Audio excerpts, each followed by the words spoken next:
Halo kawan Garasi 054, balik lagi bersama gue Cakra Krishna di channel Garasi 054. Kali ini kita masih dalam program End Year Trip with Garasi 054 ya. Kalau di bagian satu kemarin kita udah men-share bagaimana kita mengganti suspensi dari Monroe dan juga menggantikan fast time dari Bendix. Nah, untuk persiapan berikutnya gue melakukan penambahan volt stabilizer dari Cheetah Power dan juga penggantian oli dari ADNOC atau Garuda Petro Perkasa sebagai main distributor dari oli ADNOC. Nah, sebelum penggantian oli gue melakukan flushing dulu menggunakan Motul Engine Clean biar kerasa banget maksimal si oli barunya. Kita buang dulu oli yang lamanya, lalu kita ganti juga filternya, jadi beneran si oli ini bisa kita rasakan reviewnya dibandingkan oli yang sebelumnya dipakai. Untuk oli yang digunakan, gue menggunakan ADNOC Voyager Gold 5W30 dengan kapasitas 3,5 liter ya. Nah, cerita selama perjalanan di hari pertama ini, selama macet-macetan, gue ngerasa ini ya, cengkraman remnya si Bendix ini nih beda dengan original. Kalau original tuh kayak langsung gigit gitu ya. Kalau Bendix ini tuh lebih nggak ngagetin saat ngegigit, jadi saat kita injak pelan segala macam itu beneran kayak bertahap gitu. Kalau original tuh kayak lebih langsung pakem gitu. Nah, kalau feel mungkin tiap orang beda, tapi kalau gue pribadi sih Bendix ini lebih cocok sama gue dengan bagaimana karakter menginjak remnya seperti itu. Nah, ngobrolin untuk suspensi dari Monroe ini, menurut gue suspensinya ini ya kalau kita ngomongin sama-sama dalam kondisi shock standar sehat ya, shock original sehat versus shock Monroe sehat. Nah, menurut gue sebetulnya tidak ada perbedaan antara si shock original Suzuki Genuine Parts dan juga shock dari Monroe. Mungkin yang seperti di part 1 gue ngomong kemarin bahwa memang si Monroe ini adalah OEM dari Suzuki sendiri, walaupun yang OEM-nya itu adalah buatan India, sedangkan Monroe aftermarket itu buatan Cina. Tapi secara rasa overall tidak ada beda dan gue merasa nyaman selama suspensi. Perjalanan dengan suspensi Monroe ini terbukti di MBZ yang agak-agak bumpy jalanannya, itu rasanya nyaman-nyaman aja. Gue juga melakukan pemasangan volt stabilizer ya dari Cheetah Power. Nah, fungsi dari volt stabilizer ini sebetulnya lebih ke menstabilkan alat-alat kelistrikan. Jadi end resultnya tuh lebih ke mobil lebih responsif, terus juga AC lebih dingin. Nah, gue pikir tuh awalnya hal-hal seperti ini tuh gimmick ya. Cuma seperti yang gue cerita sebelumnya, kalau volt stabilizer ini pernah gue beli dan gue pasangin di mobil mertua gue di S-Cross.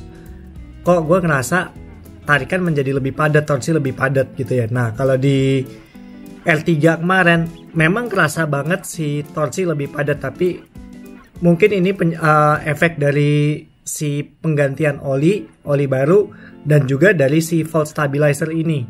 Nah, yang kerasa juga selain torsi lebih padat juga AC itu menjadi lebih dingin. Jadi selama perjalanan kemarin dari Jakarta ke Bandung atau di Bandung tuh mataharinya menurut gue lagi pol banget panasnya gitu ya.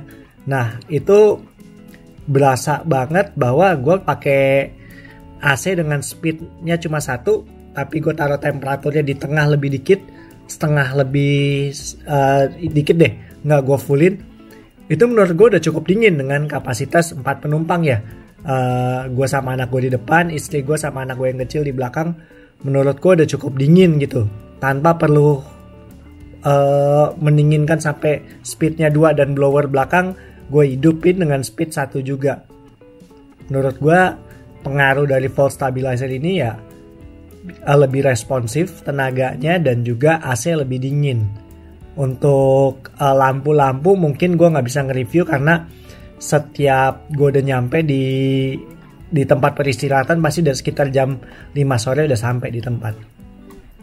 Sesampainya di kota Bandung kita istirahat di hotel, kita makan, kita nggak kemana-mana, baru kita lanjut besok paginya, kita lanjut naik ke daerah Lembang. Nah di daerah Lembang ini gue melalui Google Maps, gue diberikan rute alternatif ya. Ternyata rute alternatif ini cukup padat juga. Nah yang membuat sedikit cukup menegangkan, cukup panik adalah rute alternatif ini memiliki tanjakan yang kira-kira menurut gue ada sekitar 30 derajat lebih. Itu ada lebih lah, mungkin 35 derajat gitu ya. Nah yang gue worried adalah gue kan pakai roof box nih di atas dan juga full capacity juga ya mobil ya, mungkin bebannya sekitar lumayan lah. Nah itu ada beberapa mobil yang tidak kuat nanjak, bahkan ada Fortuner depan, mungkin Fortunernya juga dalam kondisi tidak sehat gitu ya, itu tidak kuat nanjak. Dan sempet ya mobil R3 gue kan Matic, gue taruh di gigi L juga, itu sempat kayak nahan di RPM 2000, itu berat buat naik, tapi alhamdulillah mobilnya bisa nanjak ke atas dan sehat, kita semua selamat sampai tujuan di jalan-jalan di daerah Lembang. Nah setelah selesai berlibur ya selama berapa hari itu, Selasa, Rabu, Kamis, Jumat, selama 4 hari, alhamdulillah di hari Jumatnya, hari ini persis nih, kita sekeluarga udah sampai rumah dengan selamat. Walaupun di jalan kita ngelihat ada beberapa kecelakaan gitu ya, dan alhamdulillah juga gue puas banget dengan performa mobil gue, R3 gue. Gue ucapkan terima kasih buat para sponsor Global Petrol atau oli ADNOC yang nanti akan gue buatkan videonya sendiri ya, karena oli ini spesial, beneran oli ini spesial banget. Nanti akan gue ceritakan di video di slide ini. Lalu gue ucapkan terima kasih juga kepada Monroe Indonesia, pada Bendix, dan juga kepada Liqui Moly. Jangan lupa like video ini. Sampai jumpa di video-video berikutnya. Ciao. Thank you yang udah nonton.